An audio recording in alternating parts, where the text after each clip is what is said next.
आगे बढ़ाते हैं और अब बात करेंगे महंगाई की, मंदी की और आपके पोर्टफोलियो की। जी हाँ, हमारे साथ अब जुड़ गई हैं Lakshmi Iyer, CIO and head products Kotak AMC। Lakshmi, बहुत बहुत स्वागत है आपका।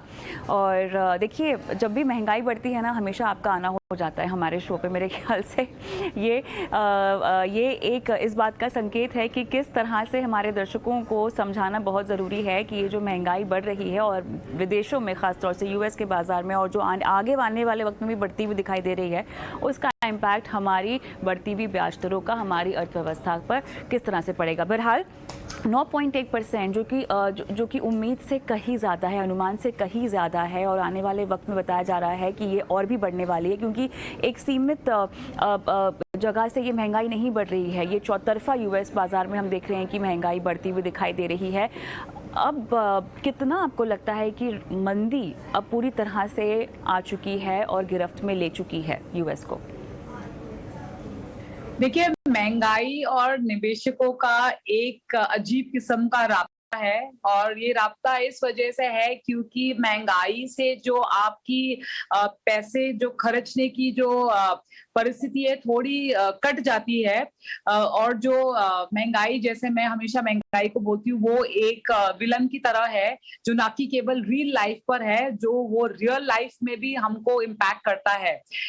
ये जो हमने US में जो इन्फ्लेशन के आंकड़े देखे हैं 9.1%, वो डेफिनेटली जो कंसेंसस व्यू था, कंसेंसस व्यू वहां पे था वॉल स्ट्रीट में तकरीबन 8.6 to 8.7 के आसपास था। और जब 9% के जो नंबर को वो लॉन्ग कर चुका है, जैसे हम बोलते हैं 4 डेकेड का हाई नंबर है, तो ये सर्टनली पॉलिसी मेकर्स के लिए एक बहुत ही चिंताजनक विषय है। और वहां पे ऑलरेडी बढ़ती मांग हो रही है कि वहां पे ब्याज दरें बढ़ाई जाए। 75 बेसिस पॉइंट का तो अनुमान लग ही रहा था, फेड फंड फ्यूचर्स भी तो दर्शा रहा था, लेकिन कुछ कुछ भागों में ये मांग हो रही है कि शायद 1%, 1% से भी ब्याज दरें बढ़ा दी जाए। पर हमारा ये मानना है कि ये जो सिलसिला शुरू हुआ है, जो रेट हाइक करने का US में, इस महंगाई के आंकड़ों के चलते हमें लगता है कि ये सिलसिला जारी रहेगा। पर जैसे अर्थव्यवस्था की हम बात करें, ये ध्यान रखना बहुत जरूरी है कि जैसे जैसे ब्याज दरें बढ़ती जाती है, थोड़ी बहुत उसमें डिमांड, यानी जो कंजम्पशन डिमांड है, उस पे भी थोड़ी इम्पैक्ट हो जाती है, यानी थोड़ा स्लो डाउन हो जाता है। तो ये जो बैलेंस है, जो आप रेट हाइक करते हो और जो ग्रोथ का जो बैलेंस है, ये जो पॉलिसी मेकर्स है, इनको बहुत ध्यान रखना जरूरी है।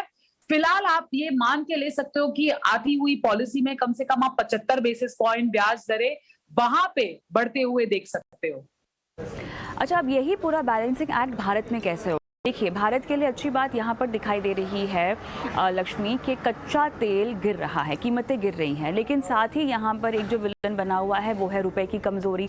ठीक है, महंगाई तो हमारे यहाँ 7% रहती ही रहती है। अभी भी जो आंकड़े आ रहे हैं, CPI की बात कीजिए, WPI की बात कीजिए, वो ऑलमोस्ट उसी लेवल पर है। थोड़ी बारीकी सी कमी आई है जो कि हम इग्नोर कर सकते हैं, लेकिन अब जो समीकरण बनता हुआ दिखाई दे रहा है, कहीं ना कहीं भारत के लिए अच्छा भी है, लेकिन अगर अच्छा है तो वो कितना अच्छा है और कितना फायदा हमें होता हुआ दिखाई दे रहा है। क्योंकि अगर ग्लोबल बाजार में मंदी आएगी, उसका इम्पैक्ट तो ऐसा नहीं है कि हम पर नहीं पड़ेगा, बिल्कुल हम पर पड़ेगा। इस मामले में हो सकता है कि भारत की ओर सब लोग नजर उठाकर देखें, एक बहुत बड़े वैल्यू चेन जैसे बाजार की तरह, लेकिन हमारे चैलेंजेस ये हैं कि हमारा रुपया कमजोर हो रहा है। तो इन सब पे बैलेंसिंग एक्ट RBI कैसे करेगा, और ब्याज दरों में बढ़त की हमें कितनी उम्मीद करनी चाहिए, किस तरह का इम्पैक्ट हम पर पड़ेगा? देखिए, जैसे जैसे US जो अमेरिका है, वो ब्याज दरें बढ़ाते जाता है, ऐसा हो नहीं सकता कि हम हमारे देश में हमारे इंटरेस्ट रेट्स को स्थिर रखें। वो इस वजह से जरूरी है क्योंकि जो रुपया जो है, वो उसमें दबाव और बढ़ सकता है अगर US की रेट बढ़ती गई और हमारे यहाँ ब्याज दरें ना बढ़े।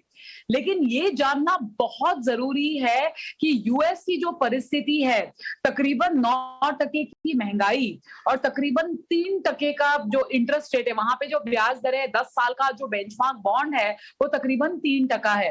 तो जो नेगेटिव रियल रेट की जो हम बात करें, जो 3% आप कमाते हो और 9% महंगाई ले जाता है, तो कुल मिला के -6% की आपकी कमाई है।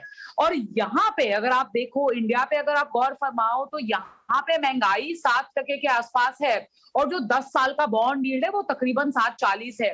तो जो 40 बेसिस पॉइंट है वो पॉजिटिव आपके खाते में पड़ता है। तो हालांकि ये जरूरी है कि इंडिया में भी ब्याज दरें बढ़े, लेकिन क्या क्वांटम, क्या वॉल्यूम जितना यूएस तेजी से भाग रहा है, हमारे हिसाब से यूएस चौथी गियर में, अगर आप गाड़ी चलाने की भाषा में बात करो तो यूएस चौथी गियर में है। इंडिया को न्यूट्रल में रहने का सवाल नहीं उठता क्या, लेकिन वो फर्स्ट गियर या सेकंड गियर पे चल सकता है, बहुत जरूरी है। तो मेरे हिसाब से 25 से 50 बेसिस पॉइंट रेट हाइक हो सकता है यहाँ पे अगस्त की पॉलिसी में। अब ये जो मंदी की चपेट में यूएस आता हुआ दिखाई दे रहा है, इससे भारतीय बॉन्ड प्राइसेस और यील्ड्स पर कितना इम्पैक्ट आप देख रही हैं? यील्ड वहां पे दो तरीके के बिहेवियर दिखा रही है। अगर आप गौर फरमाएंगे, कल की महंगाई के डेटा के बाद जो 10 साल का बॉन्ड यील्ड है वो नीचे की तरफ दिख रहा था। वहां पे बॉन्ड प्राइसेस बढ़ चुके थे, लेकिन जो 1 साल और 2 साल के बॉन्ड है वहां की ब्याज दरें बढ़ गई थी।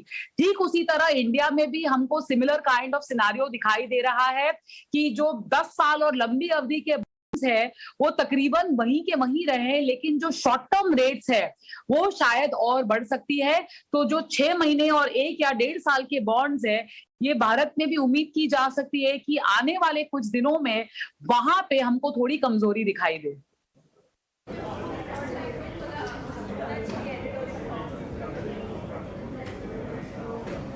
चलिए, तो इसी के साथ बहुत बहुत धन्यवाद आपका, आपने समय निकाला इस खास चर्चा में आज आप शामिल हुई और बढ़ती महंगाई जो हमें यूएस पे बढ़ती हुई दिखाई दे रही है उसका भारत कनेक्शन और साथ ही बॉन्ड प्राइसेस और बॉन्ड यील्ड्स पर आपने तमाम समझाई थी। बहुत बहुत धन्यवाद आपका। और इसी के साथ आज के शो में मुझे भी इजाज़त दें, लेकिन इस वादे के साथ कि लगातार सवालों का सिलसिला जो है आप बरकरार रखेंगे। व्हाट्सएप नंबर आपकी स्क्रीन पर हम डाल रहे हैं जहाँ पर हमें इंतज़ार होता है आपके सवालों का। नमस्कार।